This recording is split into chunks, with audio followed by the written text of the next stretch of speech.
Hey there, it's Dr. Tom. Welcome into another Workout Wednesday.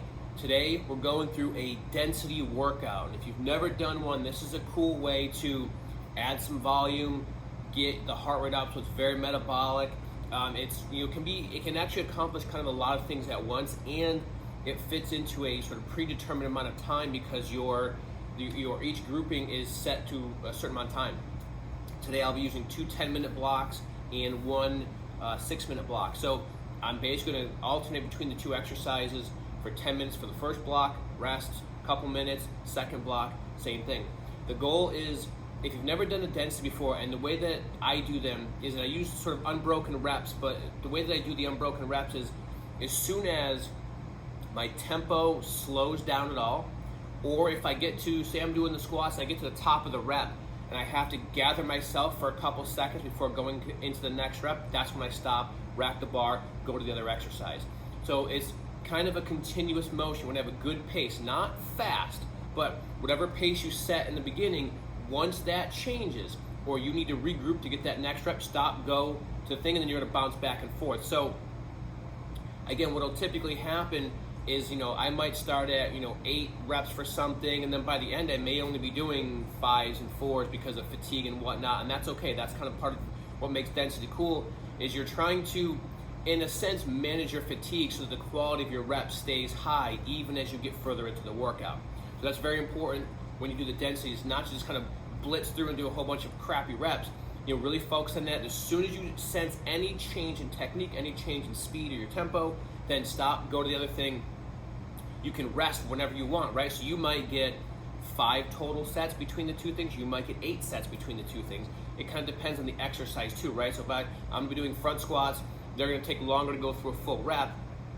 I'm gonna pair that with some pull downs. Those are a little bit quicker, just between reps. You can go through that full range of motion quicker. So squats and pull downs for the first pairing, RDLs and what's called the barbell scrape press for the second thing. And then we're gonna finish it off with some arms at the end, basically it's biceps and triceps for 6 minutes. Woohoo! So if you've never done the density workout, check this out. It's a great way. So I know it's 10, 10, and 6. Add in a little bit of rest. This whole workout will probably be 35 minutes total with my warm-up and the rest breaks in between the density. So let's get to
Well, there you have it. Another Workout Wednesday in the books.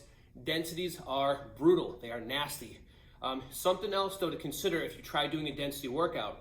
The goal is you keep the time the same, right? So the time, the exercises are the same. And each set, I was tracking the number of reps that I did. And your goal the next time you do that workout is to try to improve by at least 1 rep. And I mean 1 total rep. Say you add up all the reps, and it comes to 37 for the squats, say. The next time, try to add a rep somewhere to get at least 38 reps. So now you've essentially done more work in the same amount of time. That's progress. For some exercises, it'll be easier to progress. Others, it might just be 1 or 2 for the whole workout. Others, you may be able to do, 1 rep for each set. For example, if you look at last time I did density, these are my numbers, okay? Today, this is what they look like. So you see with the squats, I was able to go up a little bit. With the pull downs, I was able to go up even more than that.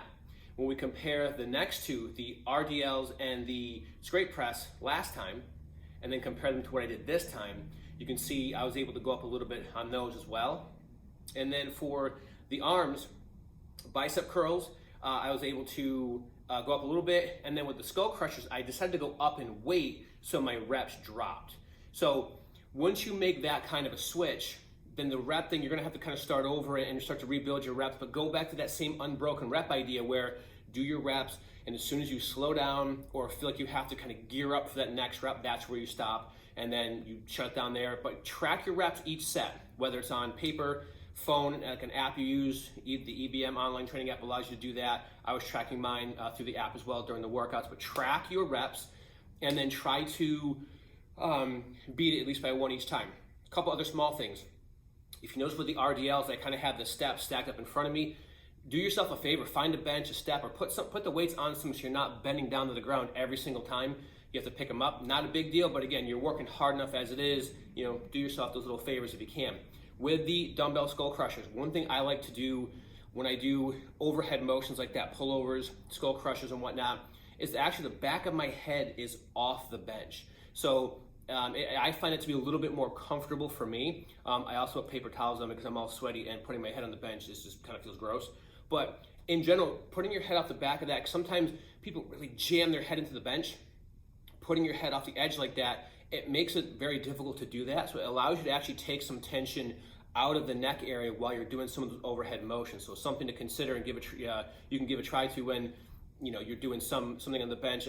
You could even do it with bench pressing type motions as well. It's perfectly safe to do. It'll take a little getting used to. You got to make sure when you're on the bench you line it up right, but it is a pretty cool technique to use, especially if you notice that you really jam your head into the bench with those movements. So hope you enjoyed today's Workout Wednesday, and I will see you guys next week.